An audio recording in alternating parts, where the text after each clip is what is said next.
Представете си, че пътувате в Европа без проверка на документи, без опашки по границата, всъщност без ограничения. Сякаш отивате в съседен град, само че градът е Мюнхен.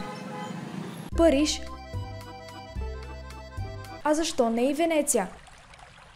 Пътуване без граници. Това постигат 5 държави още през 80-те години, а след това към тях се присъединяват още 22. Те премахват границите помежду си и така хора и стоки се придвижват свободно. Нарича се Шенгенско пространство и обхваща 400 милиона души на територия от над 4 милиона квадратни километра. България и Румъния заявяват членството си в Шенген още когато се присъединяват към Европейския съюз през 2007 година.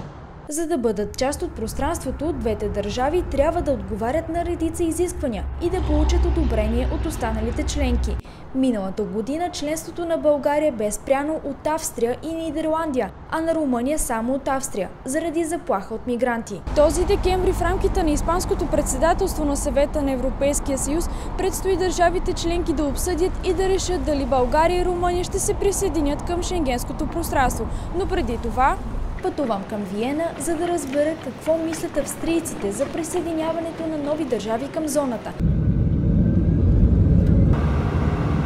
И дали идеята за свободно пътуване 26 години по-късно в ситуация на войни и засилен мигрантски натиск изглежда по същия начин. Смятам, че трябва да се откажем от Европейския съюз и отново да имаме външни граници. Тогава може би ще бъдем в много по-голяма безопасност. Навсякъде в тези страни все още има нелегално население. Не могат да спрат бежанците. Те идват по море, за да стигнат до Италия. И щом влязат в Европейския съюз, край. Никога не можеш да знаеш къде отиват. Така че не съм много доволен от тези решения. Шенген беше планиран да се пътува без паспорт, да няма обмяна на валута. Това работеше може би за първите 5 години и след това всички тези идеи изчезнаха. За нас беше много по-лесно, защото с старата ни валута, така наречения шилинг, винаги беше проблем да се обмени в швейцарски франкове или в германски марки. Всъщност това беше най-добрата идея. Еврото да е широко разпространено. Да пътуваш без паспорт, но трябва да държиш със себе си. Ако нещо се случи, да се идентифицираш. Но това не беше необходимо. Но от 2 години насам или дори повече, ако отидеш в Германия, например, спират всяка втора кола, за да проверяват. Така че отново имаме паспортен контрол. Това е твърде сложен въпрос. Може да се отиде навсякъде. Да, разбира се, че могат да влязат. Защо не? Можеш да си намериш работа в друга държава, без да ти е необходим никакъв паспорт и всички тези хартиени документи. Това прави живота много по-лесен. Но защо Австрия не иска, нямам представа. Алекс от съседна Румъния също изрази мнение. Така, за нас ще бъде по-лесно да дойдем във вашата страна. Също така за бизнеса ще бъде по-достъпно. Смятам, че ще бъде добре Румъния и България да са в Шенген. Но Австрия казва, че това е врата за мигрантите. Не мисля, че е така. Същото важи и за България. Обратно в България мненията дали страната ни ще успее да влезе в шенгенската зона са много разнопосочни. Струва ми се, че не сме готови да влезем в това шенгенско пространство, защото границите не се охранят по най-добрия начин и доста контрабанда има от сам, т.е. тъй като ние сме първата точка на Европейския съюз от източната част на Европа и има доста контрабанда от Азия основно. Сигурно трябва да стане. Това, че ние сме граница и през нас първо минават мигрантите и ние сме първа спирка за тях, според мен не трябва да е решаващо. Така или иначе, ние правим каквото можем.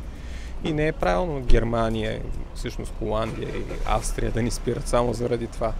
Мисля, че сме изпълнили напълно изискванията. Според мен тази година едва ли ще бъде възможно, може би 2025 или 2026, реалистично. А защо? Ами, според мен, поне аз на този етап все още не виждам на база на това, което и австрийски и нидерландски премиер изразиха тогава като липси, които имаме, все още според мен не сме ги оправили фактически. Все още имаме проблеми, както с корупция, съдебна реформа и така нататък. Няма да влезат. Не мисля, че мястото ни е там. Не мисля.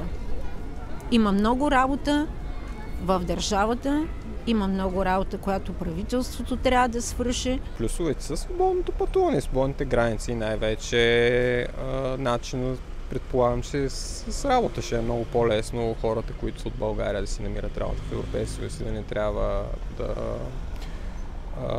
не трябва да се състезават с страните, които са в Шенген. Като минуси, често казвам, аз не виждам минуси, ние така не сме вече в Европейския съюз. Би имало ползи, свързани с по-добра търговия, по-лесна комуникация и най-вероятно би могло да има и повече инвеститори, нали, които да дойдат насам. България трябва да излезе от Европейския съюз час по-скоро. В петък премиерът Николай Денков съобщи, че страната ни има положителна оценка от Европейската комисия за влизане в Шенген, според доклад на международна мисия у нас. В докладът се посочва, че мигрантският натиск на Балканите е намалял с 25% в сравнение с миналата година. Мисията е по искане на Нидерландия, която скоро избра нов парламент, в който водещата политическа партия иска провеждане на референдум за излизане на страната от Европейския съюз. Депутатите ще се съберат най-рано тази седмица, а до сформиране на ново правителство Марк Рюте ще управлява страната и се очаква именно той да реши дали да вдигне ветото върху България. Междувременно, австрийският канцлер Вегнер Коглер заяви, че подкрепя разширяването на Шенген и по този начин се разграничава от позицията на федералния канцлер Карл Нехамер и вътрешния министър Герхард Карнер. Ще влязат ли България и Румъния в Шенген? Напишете в коментарите.